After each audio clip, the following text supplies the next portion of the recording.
Welcome back to Newsline. We continue to follow breaking news. Two live pictures here. On the right, you see Washington, D.C. There's a hearing right now, House Oversight, discussing the massive fraud in the state of Minnesota. And on the left, on the ground in Minneapolis, where they were carrying out enforcement for ICE, an officer has been shot. Let's take you live right now. Correspondent Joe Moeller is on the ground tracking the latest for us. Joe, what can you tell us? Yeah, Bianca, this investigation here in Minneapolis is underway. It's an officer-involved shooting involving an ICE agent. We're still waiting to get more details about what exactly unfolded here within the past hour or two, where this happened. We're just south of downtown. I'll give you a live look at the investigation. This intersection has been closed. They just put up these barriers to stop the crowd here because there were a few hundred people at these barriers, but many of them have walked up the street because they heard there were more agents just up the street. So there's several crowds in this neighborhood, but I'll have a photojournalist pan down the street. You can see the amount of agents here. This giant operation has been taking place over the past few days here in the Minneapolis area. DHS calling this their largest immigration operation to date. 2,000 agents are expected here. Border Patrol, ICE, and even HSI agents.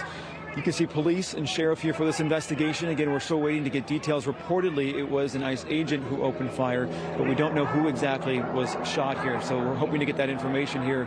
We do have a request out to ICE right now to get that information.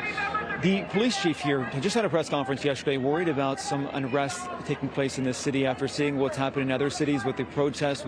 I've been there in Portland and even New Orleans. There was a protest there, but nothing like I've seen here like this. You can see there's this crowd. It's here. It's a Wednesday morning, but there's still this giant crowd out here coming out here where this shooting took place. I know Bavino, Border Patrol official Bavino is here. Reportedly, he was just up the street as well. He came from the other operation there in New Orleans. This scene here, though, intensified. I know we have this video. I hope we can pull this up. We can see the tear gas that was dispersed just a short time ago when the agents were trying to get out of this intersection, out of this closed street to leave the area. They were confronted. They were trying to stop those vehicles, and many of those agents got out of the vehicle and were confronted by the protesters. Many of protesters picking up like blocks of ice, the snow, and throwing it at them. So agents didn't know what was hitting them. And you can see tear gas was dispersed. It was intense moments. Many people were on the ground because they couldn't see because of that tear gas. But Bianca, I am going to show you this street here. You can see it's closed. And the crowd, I'm going to take a look down the street just to see if the crowd has moved down there. And it appears that they have, because many here were screaming at each other, saying, go to a nearby store and confront the agents there, because that's where they're staging apparently at a nearby store. So there were some folks here telling people to leave. But this investigation is continuing. We know the governor, the mayor, and actually Congressman Ilhan Omar, I just saw she posted on X. They are all posting on social media regarding this unfolding here. But they just put out these barriers, which is an indication that, I mean, this investigation will take some time.